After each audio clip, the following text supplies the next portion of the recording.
E a sétima coisa que eu separei para vocês é consciência, elevação de consciência continuamente. Cada vez eu estar mais consciente desse todo maior dentro do qual nós vivemos. Agora, o que significa isso? Significa que eu vou ter que olhar a minha cidade no estado, mas eu vou ter que olhar a minha cidade no Brasil.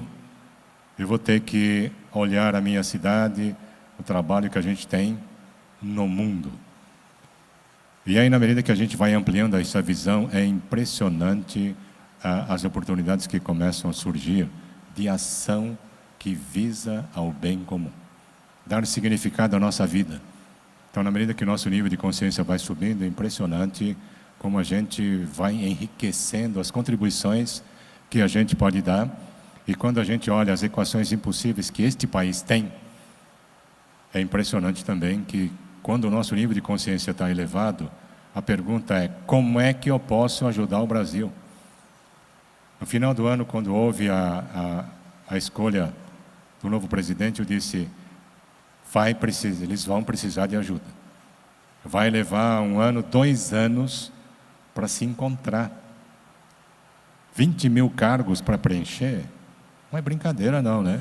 Vai ter tentativas de erro? Vai. Vão conseguir sozinhos? Não. Tem muitas equações para o governo resolver? Tem. Equações do governo, equações do país.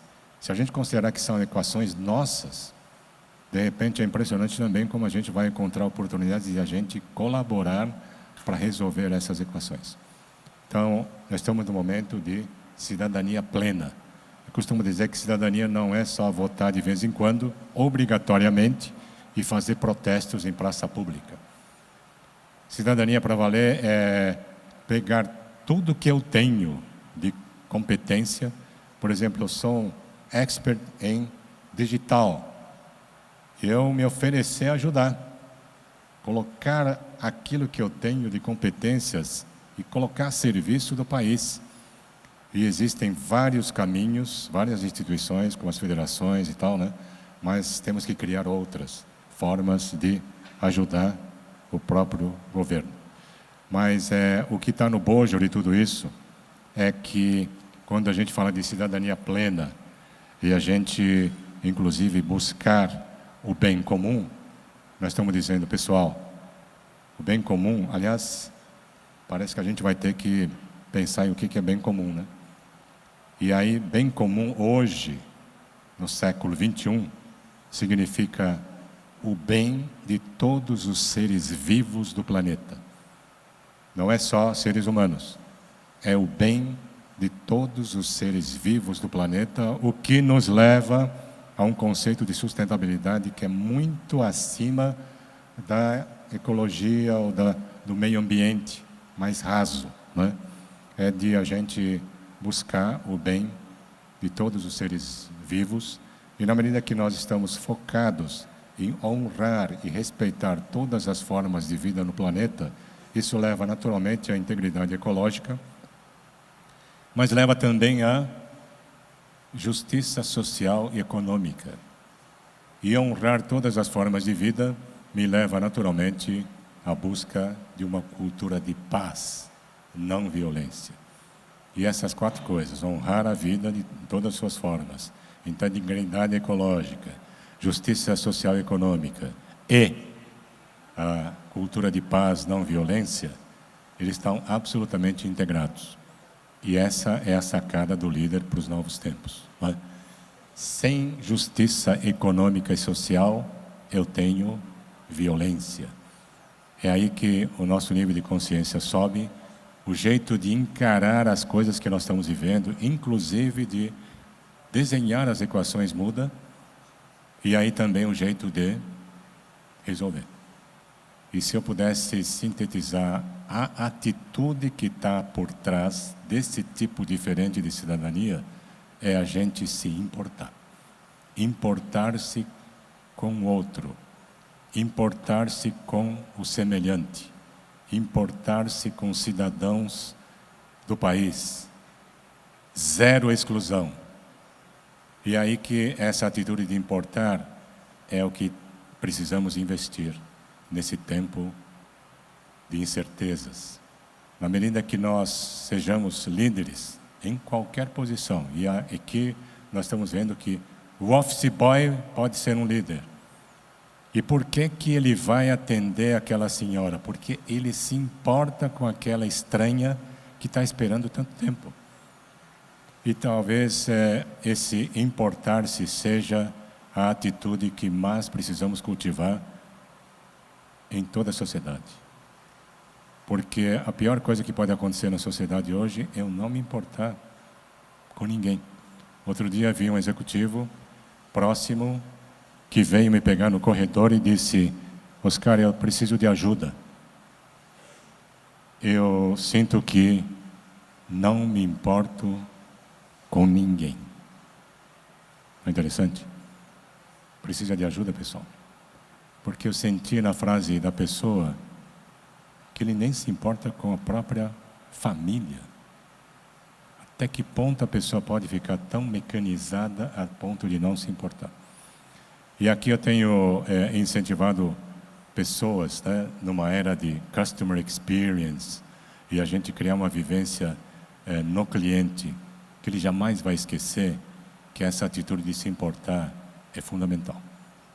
E aí tem algo que está atrás do processo decisório, que é senso de julgamento, que nós temos dissecado nos nossos programas. Dissecado. Senso de julgamento é bom senso, é sabedoria que está atrás da decisão. Não é processo decisório 7 passos para tomar boas decisões, não é disso. É a sabedoria que está atrás de cada decisão. E aí que, quando a gente fala sobre isso, a gente pensa em juízes, não é? É a competência central de um juiz. E aí a gente foi entrevistar juízes, pessoal, a gente vê de tudo, né? Juízes que se importam e juízes que não se importam. Juízes que dizem um criminoso, literalmente, hein, pessoal? É para matar, precisa morrer. Pena que a gente não tem pena de morte. A gente vê num extremo isso, e no outro extremo a gente vê juízes que dizem: nós precisamos nos responsabilizar pela recuperação das pessoas que entram no crime.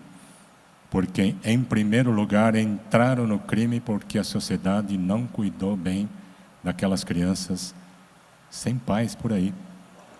Então, é um juiz que se importa, juiz que não se importa. Funcionários da nossa organização que atendem o cliente não porque é bom para o market share, mas para fazer o bem pelo bem. Típica de uma pessoa que se importa. E às vezes tem pessoas que dizem: eu tenho alguns referenciais que cada pessoa que eu vou atender, eu imagino que seja alguém, inclusive, querida da minha família. Atender aquela senhora que veio como se fosse a minha mãe. Faz sentido isso? Se importar. Porque senão a pessoa é só mais uma peça que vai aumentar o resultado da empresa. A gente começa a ver a diferença de qualidade, né? Então, se a gente pudesse colocar um aspecto em relação à liderança em tempos de grandes incertezas e muitas possibilidades diferentes, é que no momento que a gente se importa com o todo, com o bem comum, com o bem do país, com a população inteira, não só da cidade, né? Aliás, eu tenho usado uma expressão que eu só queria trazer aqui, que quando a gente coloca o bem comum, eu estou também falando de ética, porque a melhor definição que eu conheço de ética é a escolha pelo bem comum. É o oposto do oposto do oposto de egoísmo. Só que a gente tem umas sutilezas interessantes, né? Existe o egoísmo coletivo. Parece um termo paradoxal, né? Egoísmo coletivo significa: minha família é o que importa, o resto que se dane. Minha organização é o que importa, o resto que se dane. Minha cidade é o que importa, o resto que se dane. Meu país é o que importa, o resto que se dane. Então, se a gente começa a pensar um pouco sobre egoísmo coletivo, tem uma curva impressionante de elevação de consciência. E nesse nível, né, elevado de consciência, a gente tira de letra os desafios que as equações impossíveis que nós temos no país e no mundo estão por aí. Obrigado, pessoal.